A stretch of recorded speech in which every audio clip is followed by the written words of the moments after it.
하나님 말씀 제가 읽겠습니다. 야고보서 5장 13절에서부터 마지막 절까지입니다. 너희 중에 고난 당하는 자가 있느냐 그는 기도할 것이요 즐거워하는 자가 있느냐 그는 찬송할지니라. 너희 중에 병든 자가 있느냐 그는 교회 장로들을 청할 것이요 그들은 주의 이름으로 기름을 바르며 그를 위하여 기도할지니라. 믿음의 기도는 병든 자를 구원하리니 주께서 그를 일으키시리라. 혹시 죄를 범하였을지라도 사하심을 받으리라. 그러므로 너희 죄를 서로 고백하며 병이 낫기를 위하여 서로 기도하라. 의인의 간구는 역사하는 힘이 크니라. 엘리야는 우리와 성정이 같은 사람이로되 그가 비가 오지 않기를 간절히 기도한즉 3년 6개월 동안 땅에 비가 오지 아니하고 다시 기도하니 하늘이 비를 주고 땅이 열매를 맺었느니라. 내 형제들아 너희 중에 미혹되어 진리를 떠난 자를 누가 돌아서게 하면 너희가 알 것은 죄인을 미혹된 길에서 돌아서게 하는 자가 그의 영혼을 사망에서 구원할 것이며 허다한 죄를 덮을 것이니라. 아멘. 오늘 하나님께서 우리에게 주시는 말씀은 야고보서 5장 13절에서부터 18절에 있는 말씀이 되겠습니다. 이 말씀을 통하여 당신의 고난을 기도로 돌파하라. 당신의 고난을 기도로 돌파하라. 이런 제목으로 말씀을 전하겠습니다. 오늘 온라인으로 여러분과 함께 예배할 수 있어서 감사드립니다. 여러분 한 주일 동안 잘 지내셨나요? 온라인으로서 인사 좀 나눕시다. 안녕하세요, 안녕하세요, 안녕하세요. 아멘. 서로 인사 좀 나눕시다.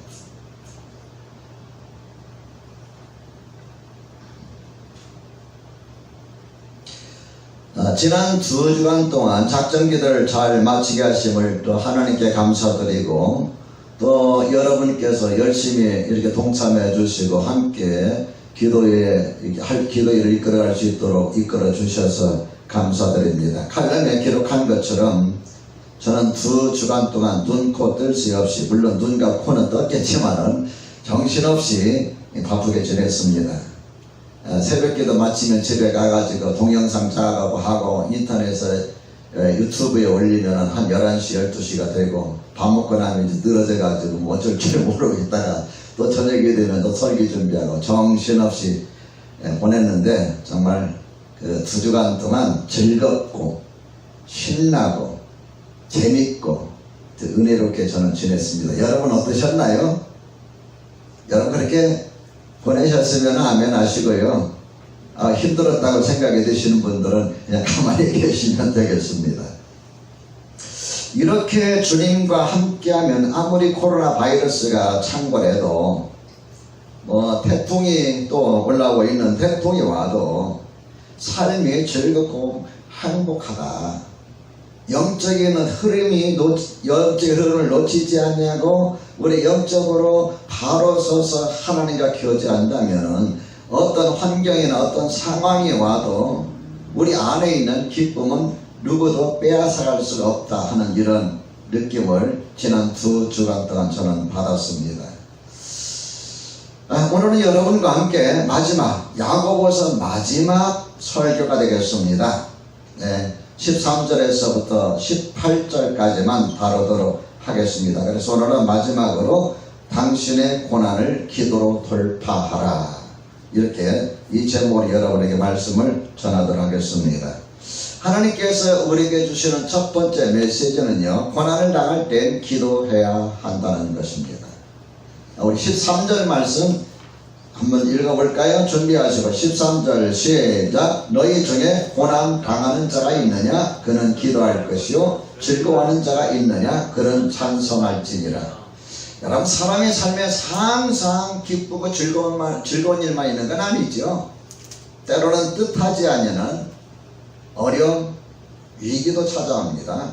이런 고난들이 우리의 삶 속에서 종종 찾아와요. 그래서 전도서의 7장 14절에 보면은 하나님께서는 솔로몬을 통해서 이렇게 말씀하십니다. 형통한 날에는 기뻐하고 곤고한 날에는 뒤돌아봐라. 이 두 가지를 하나님이 병행하사 사람이 그의 장래일을 능히 헤아려 알지 못하게 하셨느니라. 형통한 날에는 기뻐하고.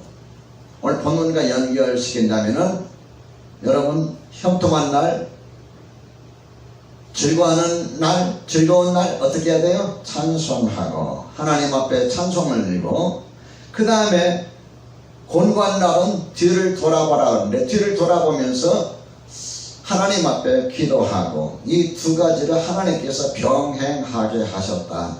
계속해서 태양만 내려주면은 사막이 됩니다. 계속해서 비만 오면은 초토화되어 버립니다. 그래서 하나님께서는 태양을 내리시기도 했다가 또 비를 내리시기도 했다가 때로는 태풍을 통해서 지구를 다시 한번 재정리하시기도 하셨다. 물론 그게 많은 피해도 있는 건 사실이지만, 살아가는 삶 속에서 태양이 뜨는가 하면은 또 비가 오기도 하고, 이런 날이 병행되듯이 우리 인생에도 즐거움이 있는가 하면은 슬픔이 있고, 기쁨이 있는가 하면은 또 여러 가지 많은 어려움들이 있어요. 하나님께서 이 두 가지를 허락하셨다.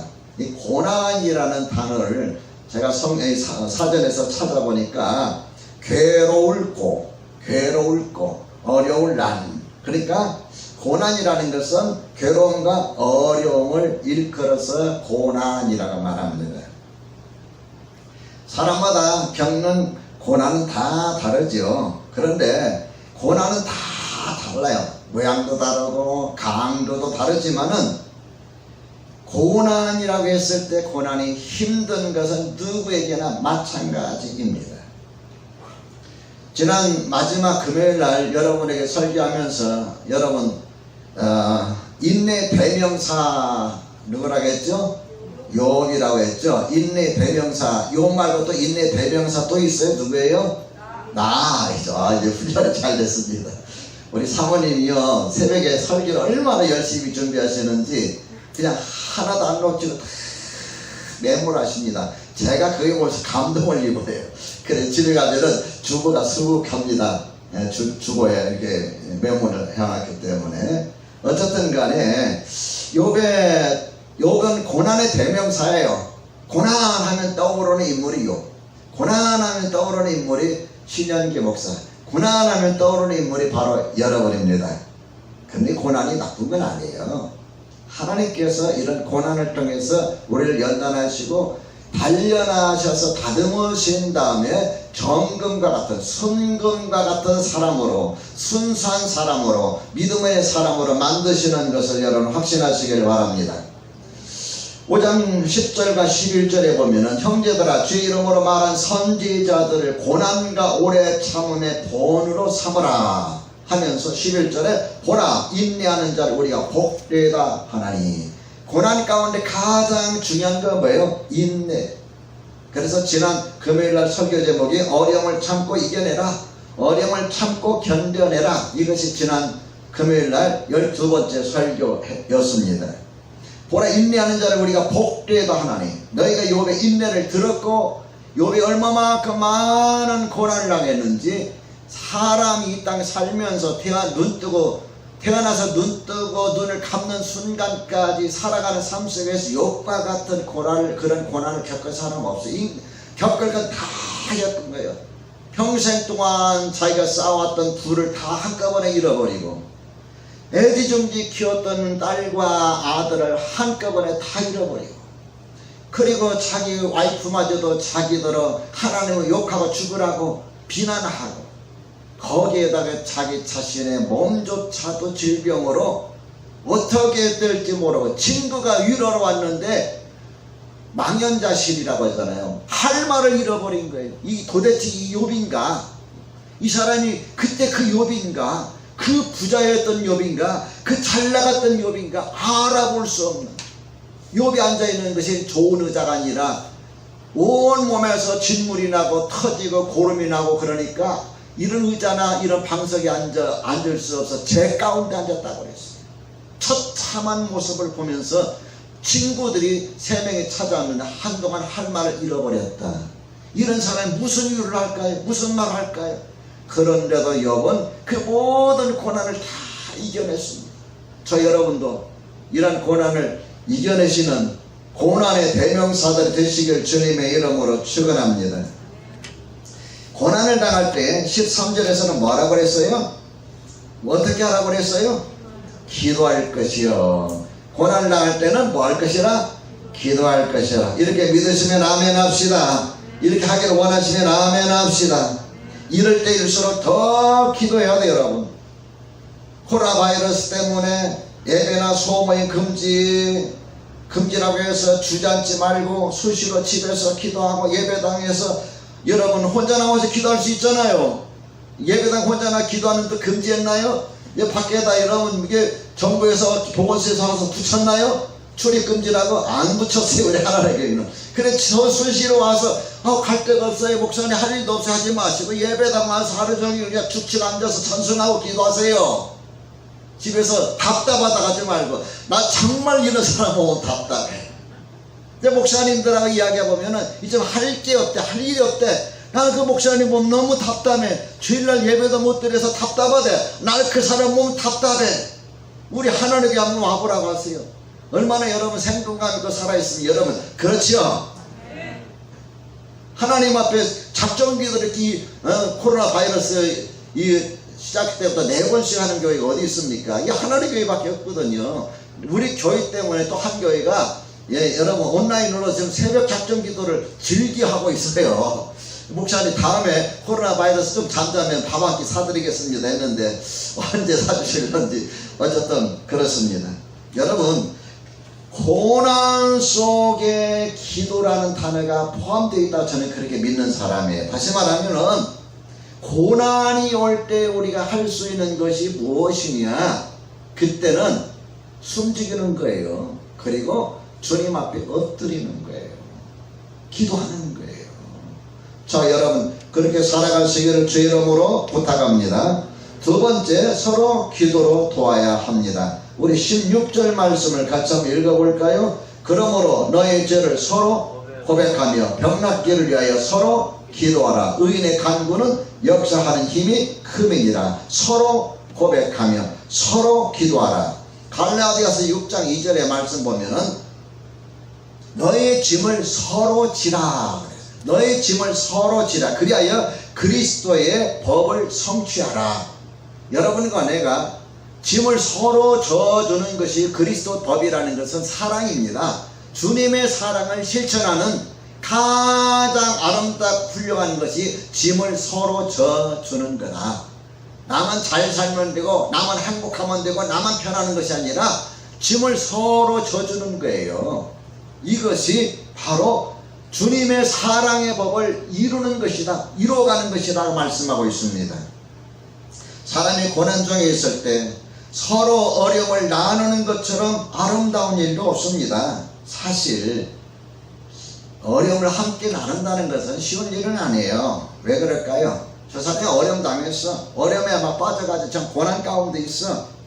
근데 뭘로 상대방을 도울는지, 또 상대방이 도와달라고 했을 때 대개 보면 돈을 많이 요구할 때가 있어요. 돈을 요구할 때가 있어요. 근데 난 도울 수 있는 능력도 안 돼요.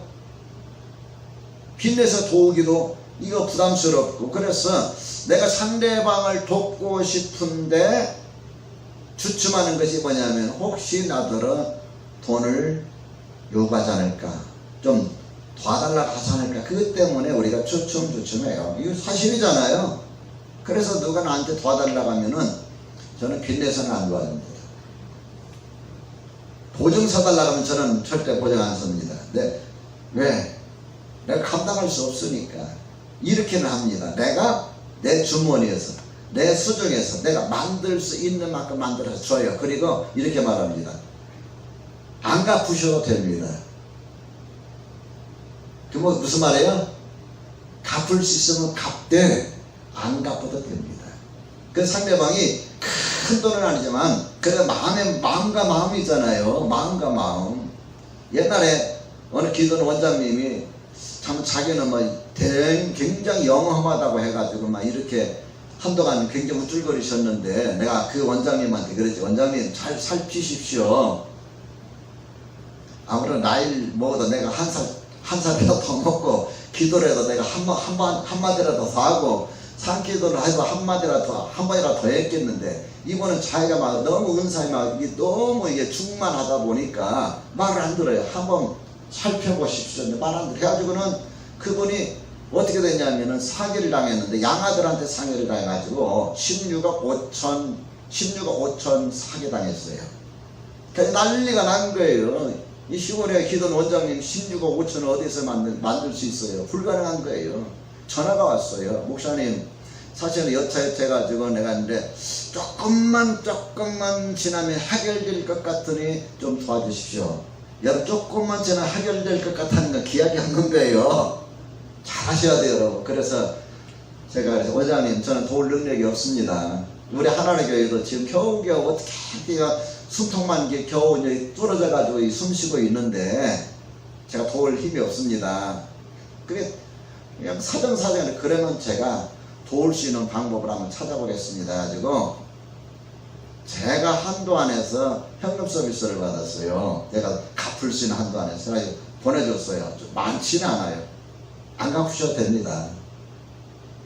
원장님이 우리 교회 와서 집회하실 때 사례비 안 받으셨으니까 사례비 드리는 셈 치고 제가 드리는 거니까 그냥 저 원장님 필요한 데 쓰세요. 도움이 안 돼서 미안합니다. 나중에 다 일이 수습이 전화 와서 좀 너무 고맙습니다. 그래 다시 돈을 보내왔어요. 보내왔어요. 내가 감당할 수 없을 것을 가지고 막 해가지고 하면 같이 휩쓸려 들어가서 같이 물속에 떠내려가 버리는 거예요. 이 사람을 돕는다는 것이 대부분이 물질과 연관이 되어 있어서 같이 그냥 물에 떠내려가거든요. 근데 여러분, 우리 기억하세요. 돈이 아니어도, 위로가 아니어도 서로가 도울 수 있는 방법, 그 아픔을 나눌 수 있는 방법, 이 방법이 뭐냐면 바로 따라잡시다. 기도입니다. 여기에는 돈도 다른 어떤 것도 필요하지 않습니다. 시간만 있으면 돼요. 마음의 아픔과 시간만 있으면 돼요. 그 사람을 아파하고 내가 그 사람을 시간을 내줄 수 있으면 돼요. 제가 목회하면서 지금까지 깨달은 것 중에 가장 중요한 것이 돈이 아니다. 여러분, 물질적 어려움을 겪기로 하면은 저 같이 공부했던 목사님이나 제 노예 목사님 중에서 저보다도 어렵게 겪어 지금까지 온 분은 없습니다. 네. 돈 때문에 참 굉장히 많은 어려움을 겪었는데, 근데 제가 지금 목회하면서 깨닫는 것이 뭐냐면은 돈이 전부가 아니다. 그 뭐가 중요하냐? 두 가지입니다. 하나는 나와 함께 할 수 있는 사람, 바로 여러분. 나와 함께 할 수 있는 사람 있으면은 힘이 돼요. 친한 친구는 말을 많이 해야만 친한 친구가 아니에요. 마음과 마음이 통하는 친구는 옆에 앉아있어도 편해. 그죠? 그래 안 그래요, 여러분? 그래 안 그래요? 옆에 있는데 서로 입을 닫고 있는데 불편하다, 이건 친하지가 않은 거예요. 네? 이렇게 함께 할 수 있는 사람, 그게 힘이 됩니다. 어려움 당했어요. 가가지고 말을 못해. 할 말을 잃어버렸어. 그럴 때 손 한번 꽉 잡아주면은 그게 마음에서 마음으로 가요. 함께 한다는 것. 얼마나 중요한지 몰라요. 여러분이 저와 함께 해주신 것이 저에게는 큰 힘이었습니다. 또 한 가지는 기도해주는 사람. 나를 위해서 기도해주는 사람. 여러분을 위해서 기도해주는 사람. 굉장히 중요합니다. 돈은 있다가도 없어요. 근데 함께하는 사람 떠나버리면 다시는 안 와요. 누군가 나를 위해서 기도해준다는 것은 나를 사랑하고 아낀다는 말이에요. 이 두 가지 제가 목회하면서 깨달은 것이 다른 돈이 문제가 아니라 정말 나와 함께 할 수 있는 사람이 있는가, 그 다음에 정말 나를 위해서 눈물로 기도할 수 있는 사람이 있는가, 이 두 가지가 있다면 그 사람은 성공한 사람이에요. 그 사람은 행복한 사람이에요. 그 행복한 사람이 바로 누구냐면 말을 안 해요. 왜 말 안 해요? 누굽니까? 왜 또 목사님이에요? 여러분입니다. 바로 이 여러분. 제가 있잖아요. 여러분의 기도는 제가 있잖아요. 여러분과 함께 하잖아요. 또 신목사님도 맞아요. 여러분이 있기 때문에 내가 행복하고, 여러분이 저를 위해서 기도해 주면 행복합니다. 나와 함께 어떤 상황 속에서 나를 버리지 않으며 나와 함께 할 수 있는 사람이 있다면 그건 행복한 사람이에요.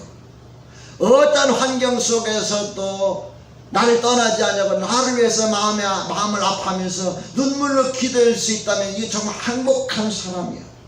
적어도 이 두 사람만큼은 만드시기를 주님의 이름으로 축원합니다.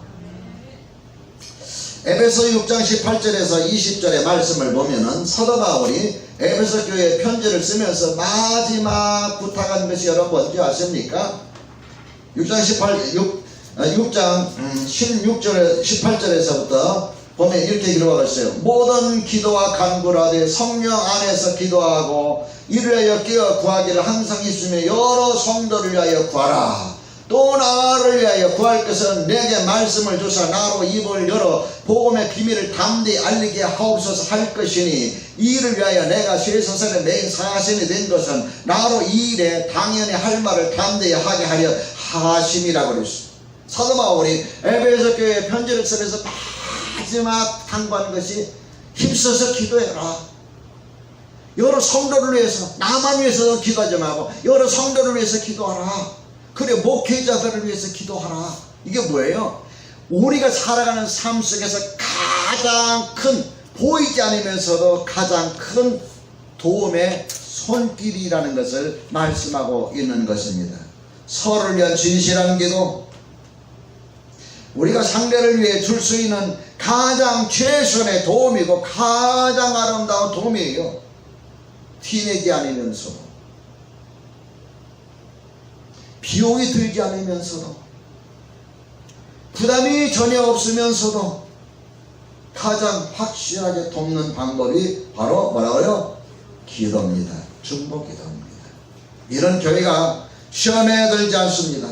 이러한 성도들이 고난에서 승리하게 됩니다. 믿음에 견고하게 세워지게 됩니다. 성령 충만한 삶을 살게 됩니다. 영적인 승리를 맛보는 교회가 되고 성도가 되는 걸 믿으시기 바랍니다.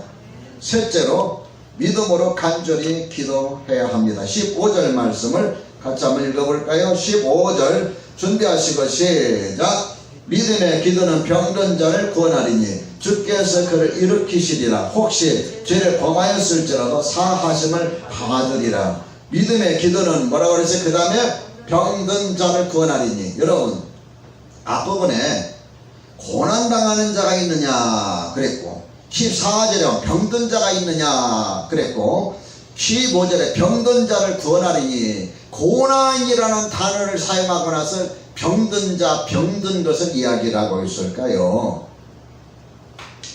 우리가 살아가면서 닥치는 고난 가운데 가장 큰 고난이 뭘까요? 우리의 건강을 빼앗아가는 질병입니다.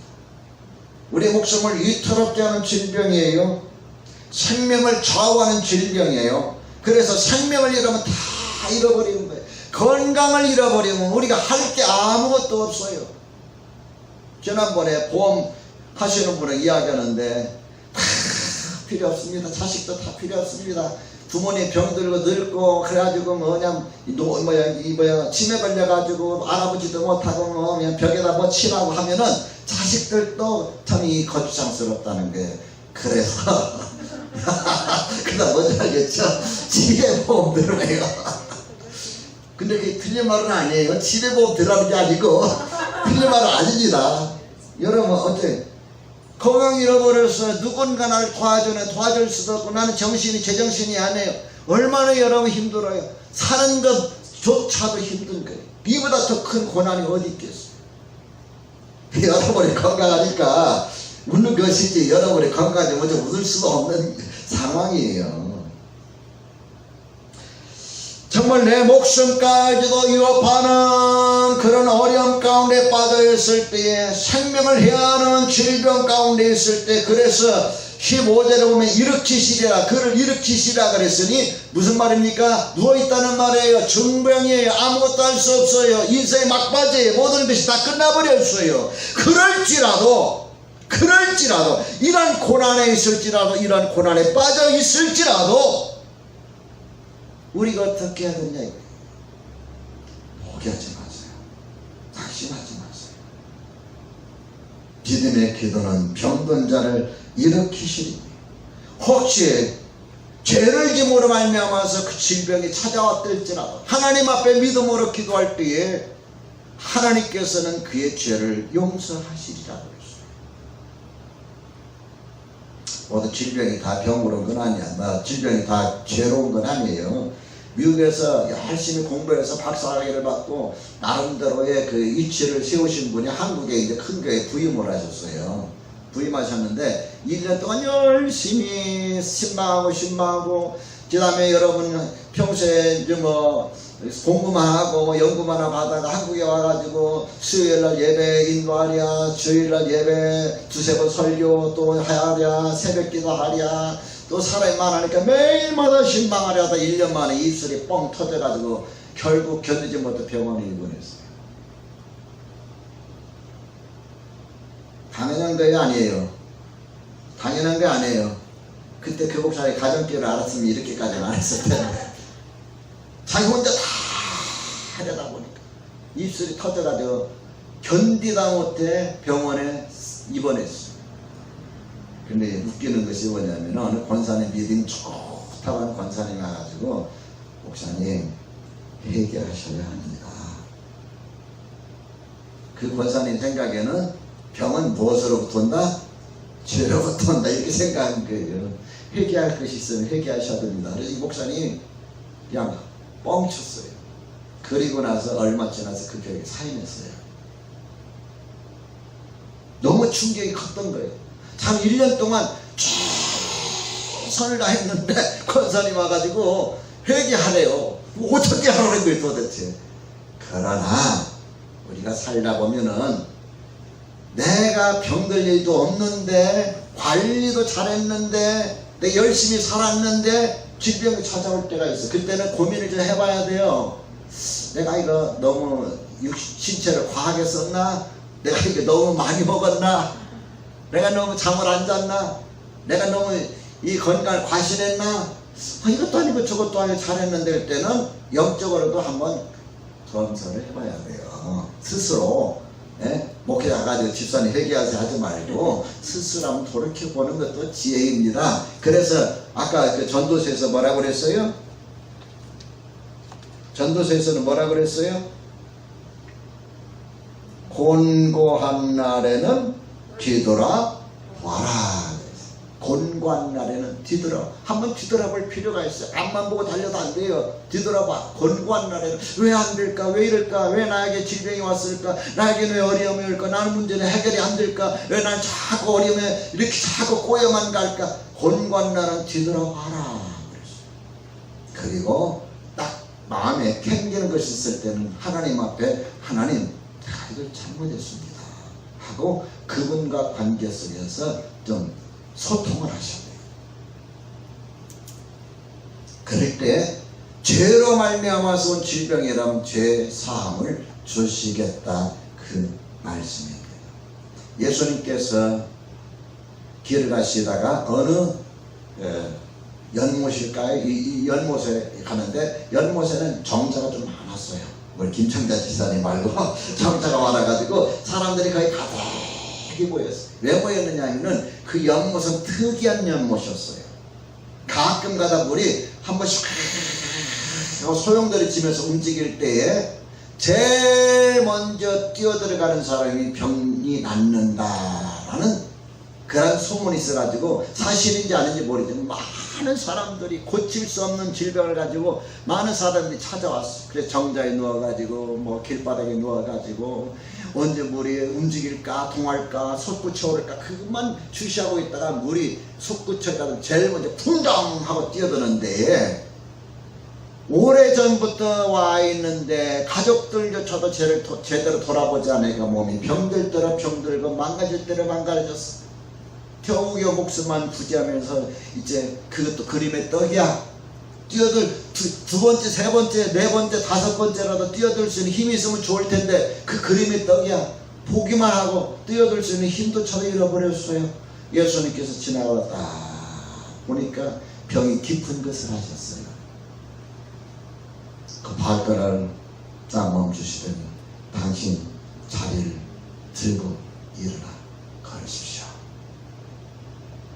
그 순간 힘이 어디서 나왔는지 힘이 불끈 솟으면서 자기도 불떡 일어나고 자리를 들고 걸어가게 된 거예요. 치유된 거예요. 병이. 그러면서 주님께서 그 사람을 향해서 뭐라고 하셨느냐면 다시는 죄를 짓지 마십시오. 이 사람은 뭐 때문에 병이 온 거예요? 죄 때문에. 여러분, 우리가 하나님 앞에서 일이 안 될 때, 하나님 앞에서 건강이 자꾸 해쳐질 때, 뭐 꼬여도 자꾸 꼬여갈 때, 풀어보고 싶어도 꼬여갈 때 우리는 다시 한번 뒤돌아봐야 돼요. 이게 정말 지rom이에요. 차가 고장났어요. 여러분, 어리석은 사람은 고장난 차를 힘을 다 써서 밀고 갑니다. 얼마큼 갈 수 있을까요? 얼마큼 갈 수 있을까요? 지칠 때가 있죠. 근데 지로운 사람은 어떻게 할까요?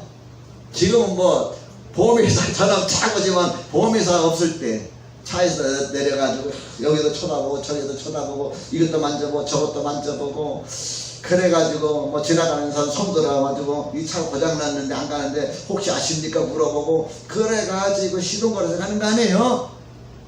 견인해서 가든지. 우리 왜 영적인 것은 그렇게 못하느냐고요. 믿음의 기도는 병든 자를 일으킵니다. 무슨 말입니까? 내 인생을 가로막고 있는 장애물, 나의 삶의 모든 장벽과 같은 장애물들을 내가 넘어설 수 없을 때에 그 넘어설 수 있는 방법이 뭐냐면 바로 기도라는 겁니다. 그러면서 17절과 18절에 이런 말씀을 하고 있습니다. 엘리야는 우리와 성정이 같은 사람이로되 그가 비가 오지 않기를 간절히 기도한 즉 3년 6개월 동안 땅에 비가 오지 아니하고 다시 기도하니 하늘이 비를 주고 땅이 열매를 맺었느니라. 아까 11절에서는 인내하는 자 복되다 하면서 누구를 이야기했어요?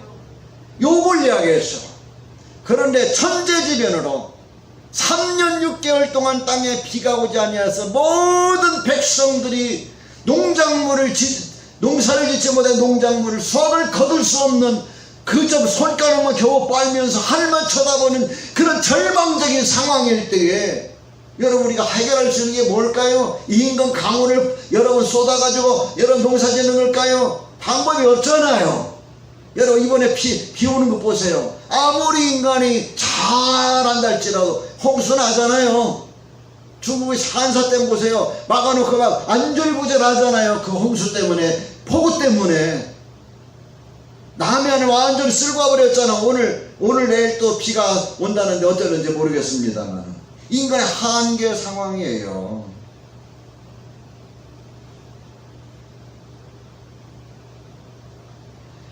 엘리야는 우리가 성정이 같은 사람이라고 그래서 똑같은 인간이었다 그 말이에요. 그런데 다른 점이 뭐냐면 첫 번째는 간절히 기도한 사람이에요. 간절히 믿음으로 간절히 기도한 사람이요. 두 번째는 응답될 때까지 기도한 사람이에요. 그 갈멜산 꼭대기 올라가서 그 게하시를 데려가서 야 너 저 바다가 보이는 데만 갔다 와봐라. 구름이 떠오르는지 안 떠오르는지. 기도 한 번 나가서 보냈어요. 갔다 오더니 구름 한 점도 없습니다. 또 기도 한참 기도하고 나서 갔다 와라. 갔다 오니 또 없습니다. 몇 번? 6번 갔다 왔어. 또 열심히 머리를 무릎 사이에 조아리고 땅에 엎어져서 하나님 앞에 얼마큼 기도했는지 뭐 기도한 다음에 한 번 또 갔다 와라. 참 말로 잘 들어. 아이 짜증나게 그랬을 텐데 또 달려갔다 오더니 하는 말이 아이고 이제는 보이긴 보는데 손바닥만한 구름 한 점이 떠오릅니다. 됐다 가자. 이 믿음의 사람이에요.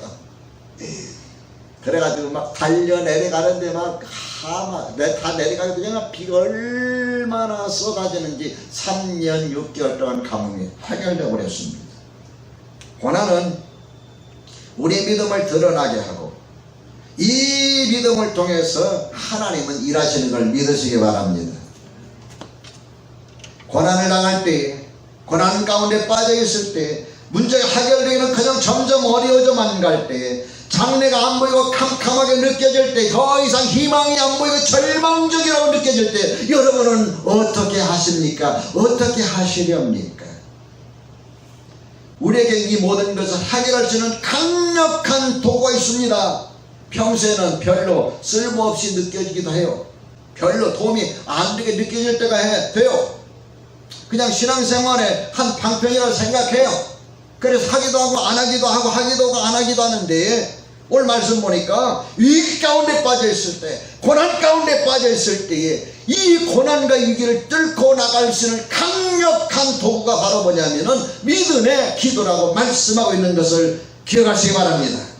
사랑하는 성도 여러분, 어떤 상황이 우리 앞에 올지라도 이런 고난과 이런 위기를 기도로 뚫고 나가시기를, 돌파하시기를 주님의 이름으로 축원합니다.